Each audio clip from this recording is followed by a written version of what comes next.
Bom dia, galera. Bom rever vocês. Nossa primeira aula de revisão, tá bom? Haverão outras. Então vamos falar um pouquinho agora sobre círculo, tá bom? Para começar. Lembrando, né?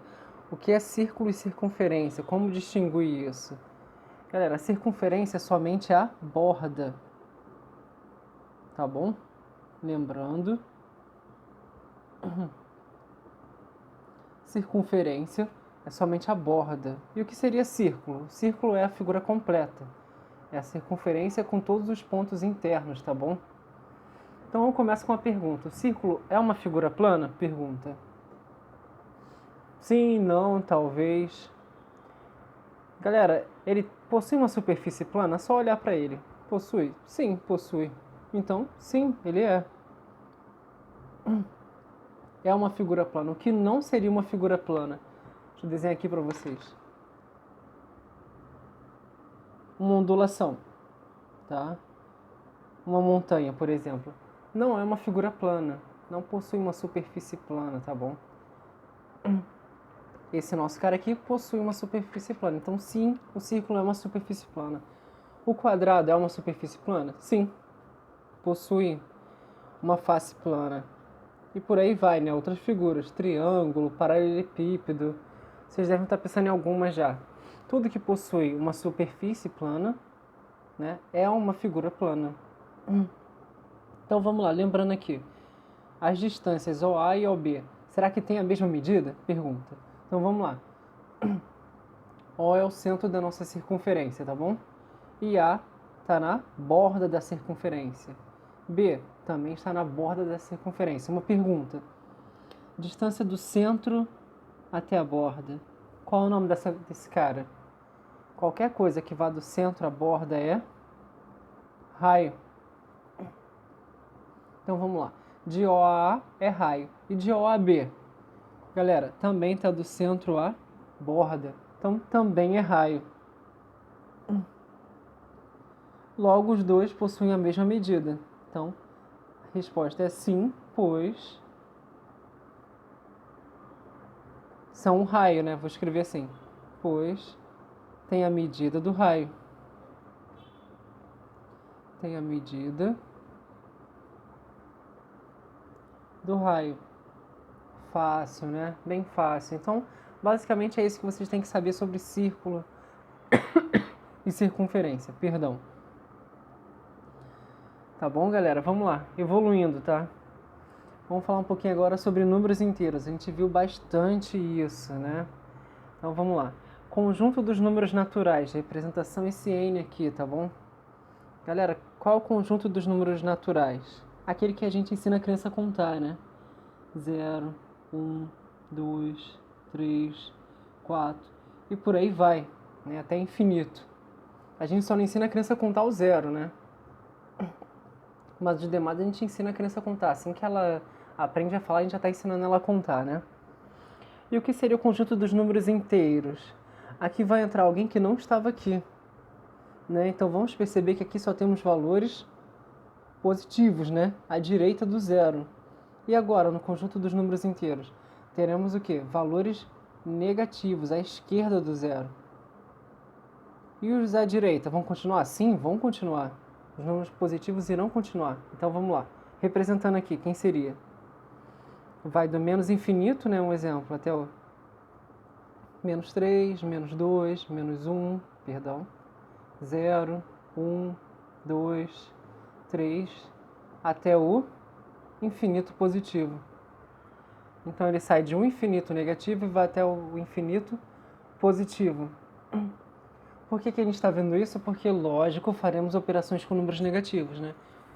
A gente viu bastante isso esse bimestre e não ia ficar de fora da revisão, né? Com certeza.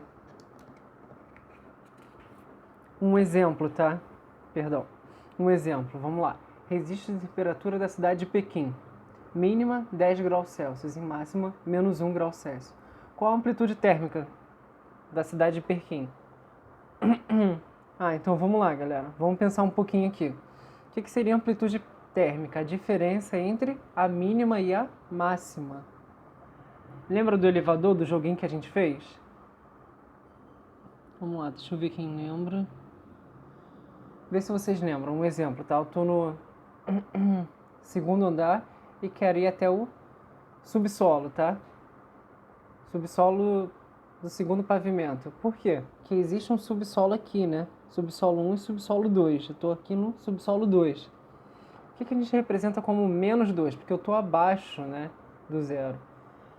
Então, uma pergunta. Nesse caso aqui, a gente andou quantos andares? Quem sai do segundo andar e vai até o subsolo 2? Andou 4 andares. Foi? De boa? Legal, então vamos lá. E agora, amplitude térmica é a variação entre as temperaturas. O que a gente pode fazer? Sempre, né, durante as aulas, a gente estava fazendo o quê? Maior temperatura menos a menor temperatura. Se lembram disso? Estávamos fazendo o quê? Maior temperatura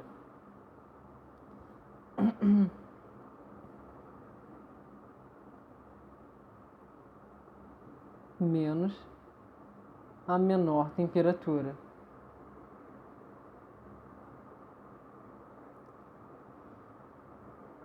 E se você inverter, fizer ao contrário, a menor menos a maior? Não tem problema, vai dar a mesma resposta, tá bom? Então vamos lá. Maior temperatura, quem é? Menos 1. Ele chamou aqui até de máxima, né? Mas é quem está mais próximo do zero. Então seria menos 1. Aqui, menos, vamos repetir, né? Menos daqui. Menor temperatura, menos 10. Opa, menos 10 tem que aparecer dentro do parêntese. Por quê? Eu não posso colocar dois sinais de menos seguidos, tá? Numa expressão. Denotaria erro, e erro grosseiro. Isso a gente não faz, né? Então vamos lá. E agora? Primeira ideia que a gente tem aqui para resolver. Tirar do parêntese. Então vamos lá, galera. O menos de dentro do parêntese com menos do lado de fora do parêntese. Como é que vai ficar? Menos com menos, mais. E aqui? Menos 1 mais 10. Tá em dúvida para resolver? Pode colocar o positivo na frente. Fica o quê? 10 menos 1. Quanto que dá isso? 9 graus Celsius. Então, a variação de temperatura na China, em Pequim, né? Na cidade de Pequim, foi de 9 graus Celsius. Legal, galera? E o que seria valor absoluto de um número? Lembrando aqui, tá bom? O valor absoluto... Vou dar aqui um exemplo para vocês. Qual o valor absoluto do número menos 3? É o 3. Vou colocar aqui, valor absoluto. Por quê? O que foi que eu fiz? Só retirei o sinal. Lembraram? Então, valor absoluto é o número sem sinal. Foi, galera? Legal? Vamos lá, então, prosseguindo. Vamos lá. Falar um pouquinho de poliedro, então, agora. Poliedro seria o quê? Todos lembram? Não, né? Temos tempo que não vemos isso. Poliedro seria várias faces, tá bom? Vou escrever aqui para vocês. Várias faces. Então, vamos lá. Esse cara aqui é um triedro. Esse aqui é um cubo, né? Vocês já lembram dele melhor. Foi um erro meu não ter desenhado a parte de dentro, tá? Não representar a parte interna. Me perdoe. Vamos lá, vamos representar então agora. Pronto. Tracejado sempre vai ser a parte interna, que a gente não vê, mas sabe que existe, tá bom? E por que esse cara aqui é chamado de triedro? Nem precisa saber o nome dele, tá? Nem é tão importante, tá bom? O que a gente precisa saber é que ele possui várias faces, assim como o cubo, né? O cubo a gente pode pensar no dado, que a gente joga Monopoly, War, não sei o que vocês andam jogando aí, Perfil. Tá? Todo joguinho aí de tabuleiro geralmente tem um dado pra gente jogar. E os dados, nós sabemos, possuem 6 faces, né? Então vamos lá. Tem a face da frente, a de trás, a superior, a inferior e as laterais, né? De boa. Aqui idem, tá? Posso pintar uma face aqui desse cara. Posso representar uma outra face aqui, tá bom? Não sei se vocês conseguem visualizar aí a mudança de cor. Acredito que sim. Tentei visualizar ali para vocês várias faces, tá bom? Então vamos lá, lembrando aqui. Dê o nome de cada parte dos sólidos abaixo. O primeiro sólido aqui é um cilindro, né? E o segundo? Quem lembra? Cone, né? Com certeza. Então vamos lá. No cilindro, ele tem alguma coisa de especial, né? A parte de baixo é igual ao topo. Legal, então vamos lá. Esse cara aqui vai ser a nossa base. No meio, quem vai ser? Quem lembra? Superfície lateral. Se alguém lembrou aí. Superfície lateral. E o topo? É igual à base? Sim, é igual. Então recebe o mesmo nome. Tá bom, galera? E agora, vamos lá. Isso aqui é uma tubulação, né? Que geralmente a gente tem em casa também, tubos. Parecido com a caneta também, né? Lógico que a caneta é mais fina, né? Mas a caneta também é um cilindro, tá bom? Pode-se ver isso, né? Se fosse recortado aqui, mais ou menos, tá? Onde eu tô marcando. A parte de base, a parte de baixo, a nossa base, seria igual ao topo. Infelizmente não é por causa da ponta, né? Pra gente escrever. Mas se eu cortasse aqui, por exemplo, seria. E aqui no meio seria nossa superfície lateral. E agora, o cone, como é que vai ficar? Ele também tem uma base, né? Não importa qual seja a figura na base, tá bom, galera? Pode ser um círculo, como são aqui no exemplo, tá? Pode ser um quadrado, um triângulo, um trapézio. Não me importa a base, um hexágono, um pentágono. Se é a nossa figura plana, a parte que fica embaixo, a gente chama de base.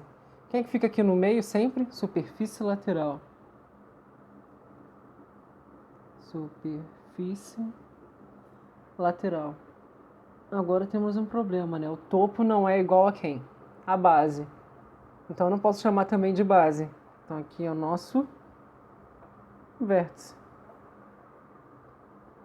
As pirâmides do Egito possuem o quê? Vamos lá, se vocês lembram, né? A pirâmide do Egito, a base dela é um quadrado, ou um quadrilátero, né? Deixa eu ver se consigo desenhar aqui pra vocês. Vamos lá. Pirâmide do Egito. A base seria um quadrilátero.